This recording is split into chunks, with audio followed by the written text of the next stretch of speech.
दिल्ली येथे जंतर मंतरवर विद्यार्थ्यांचं आंदोलन सुरू आहे आणि या आंदोलनामध्ये विविध राज्यातील विद्यार्थी सहभागी झाले आहेत आणि याच आंदोलनादरम्यान विद्यार्थ्यांचा आवाज दडपण्यासाठी सरकारकडून विविध प्रकारचे प्रयोग करण्यात येत आहेत. विद्यार्थ्यांच्या न्यायासाठी सिंदेवाही तालुका एवढ्यातच थांबला नाही, तर सिंदेवाही तालुक्यातील काँग्रेस कमिटीने भव्य असं निदर्शन उभारलं होतं आणि या निदर्शनादरम्यान घडलेले वक्तव्य आणि घोषणाबाजी आपण आज अनुभवूया. बघूया या सदर व्हिडिओ सिंदेवाही शिवाजी चौकातील दृश्य. या देशात अनेक ठिकाणी भ्रष्टाचार झाला, अनेक घटना आणि अनेक घडामोडी घडल्या. या देशात वेगवेगळे प्रकरण झाले, मग ते प्रकरण रस्त्याचे असतील, ते प्रकरण मिसिंग लिंकचे असतील, ते प्रकरण E20चे असतील, ते प्रकरण कोणते दंगे घडवण्याचे असतील. या देशातील युवा शांत राहिला, या देशातील युवा अभ्यासच करत राहिला.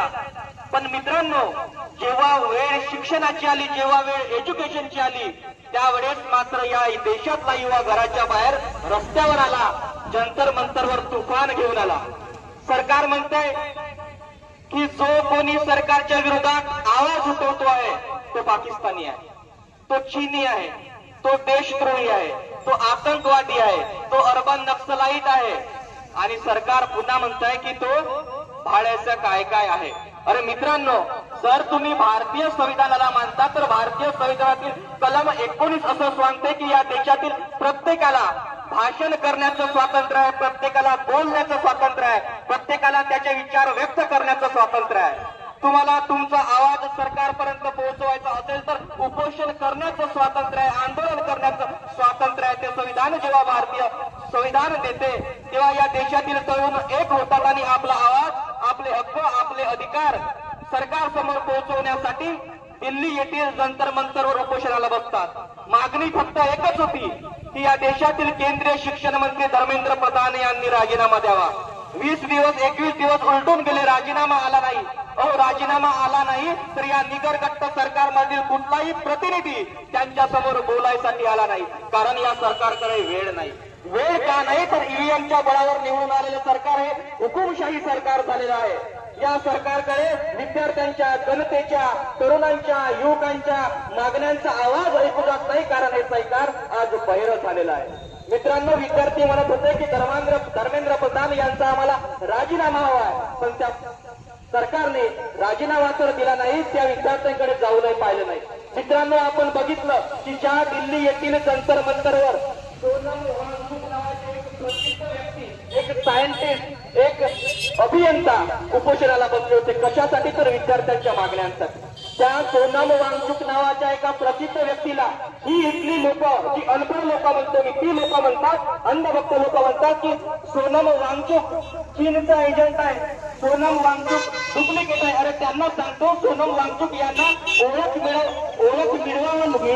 मिळवावी लागत नाही. सोनम वांगचुक यांची ओळख आंतरराष्ट्रीय पातळीवर आहे, अनेक पुरस्कार त्यांना मिळालेले आहेत. आणि जो 3 इडियट्स आपण पिक्चर बघितला त्याच्यातीलही काही पात्र सोनम वांगचुक यांच्यावर आधारित आहेत. अनेक विद्यार्थ्यांचं भविष्य त्यांनी घडवलं आहे. एवढंच नाही तर या देशाची रक्षण करणारी आमची आर्मी, त्यांच्यासाठी सुद्धा चांगल्या गोष्टी सोनम वांगचुक सरांनी केल्या आहे. ते सोनम वांगचुक सर दिल्ली येथील जंतर मंतरवर जेव्हा उपोषणाला बसले होते तेव्हा संविधानाची कशी हत्या होते हे तुम्ही यावेळी पाहिलं. कुठलीही परवानगी न घेता पांढऱ्या कपड्यामध्ये त्या दिवशी इथल्या भारतीय जनता पार्टीच्या सरकारने लोकशाहीची हत्या केली. मग ही लोकशाहीची हत्या तुम्ही आम्ही पाहतो तेव्हा आमच्यासारखे तरुण कसे घरामध्ये गप्प बसतील. ही लोकशाहीची हत्या थांबली पाहिजे. जेव्हा सोनम वांगचुक सरांना दिल्ली येथील जंतर मंतरवर तेव्हा या भारत देशातील तमाम विद्यार्थी तुम्ही आम्ही पाहिले जंतर मंतरवर जमा झाले. कशासाठी तर आपला आवाज सरकारसमोर मांडण्यासाठी, आपल्या मागण्यांसाठी. त्या जंतर मंतरवरच नाही तर देशातील अनेक शहर, नागपूर, पुणे, कोल्हापूर या ठिकाणी गर्दी जमा झाली आणि ती गर्दी म्हणत होती की आम्हाला धर्मेंद्र प्रधानांचा राजीनामा पाहिजे. मग त्या जंतर मंतर या ठिकाणी जे विद्यार्थी या देशाचं भविष्य आहे, अनेक मोठमोठे व्यक्ती म्हणतात की विद्यार्थी हा देश घडवू शकतात, तरुण हा देश घडवू शकतात. त्या विद्यार्थ्यांवर इथल्या सरकारने पोलिसांच्या हातून लाठीचार्ज करावा लागली. तुम्हाला माहित आहे की या देशातला मीडिया, ज्याला आपण बोध मीडिया म्हणतो, तो मीडिया टीव्हीवर गोदी मीडिया दाखवतो की विद्यार्थ्यांनी पोलिसांची बोटं गुळली, विद्यार्थ्यांनी पोलिसांवर दगडफेक केली, पण तो मीडिया हे दाखवत नाही की किती विद्यार्थ्यांची डोके फुटली, किती विद्यार्थी रडत आहेत, भुकेने तडफडत आहेत, किती विद्यार्थी आपल्या सिंधुदुर्ग तालुक्यातून मूळ तालुक्यातून दिल्ली येथील जंतर मंतरवर गेले आहे. आताच एक विद्यार्थिनी मरण पावली, एक विद्यार्थिनी आयसीयू मध्ये आहे. त्यांच्यावर मग लाठीचार्ज कोणी केला? अरे त्यांच्यावर दगडफेक कोणी केला? बिना नंबर प्लेटने वरतीवर आलेली तिथली लोक, त्यांची सुद्धा अजून चौकशी झाली नाही. पण त्या मोर्चे करणाऱ्या, आंदोलन करणाऱ्या इथली लोक म्हणत आहेत की पाकिस्तान यांना फंडिंग करतंय. म्हणजे जेव्हा जेव्हा या देशामध्ये अधिकार आणि हक्कासाठी आपण आवाज उठवतो तेव्हा इथली लोक तुम्हाला पाकिस्तानचं नाव देतात. मित्रांनो, या अशा लोकांना घडवण्यात शिकवण्यासाठी आज सर्व मतभेद विसरून तुम्हा आम्हाला सर्वांना एकत्र यायचं आहे, सर्व तरुणांना एकत्र यायचं आहे. आणि जोपर्यंत धर्मेंद्र प्रधानाचा हे सरकार राजीनामा देत नाही तोपर्यंत प्रत्येकाने आपला आवाज मजबूत ठेवून या अन्याय अत्याचाराच्या विरोधात लढायचं आहे. सर्व विद्यार्थ्यांनी एकत्र यायचं आहे हे आव्हान या ठिकाणी मी करतो आणि इथेच थांबतो. धन्यवाद. जय भीम, जय शिवराय, जय संविधान, इन्कलाब जिंदाबाद. इन्कलाब जिंदाबाद, जिंदाबाद, जिंदाबाद, जिंदाबाद, जिंदाबाद. धर्मेंद्र प्रधान तुम्ही इस्तीफा दो, इस्तीफा दो, इस्तीफा दो. धर्मेंद्र प्रधान तुम्ही इस्तीफा दो, इस्तीफा दो, इस्तीफा दो. अमित शाह तुम्ही इस्तीफा दो, इस्तीफा दो, इस्तीफा दो.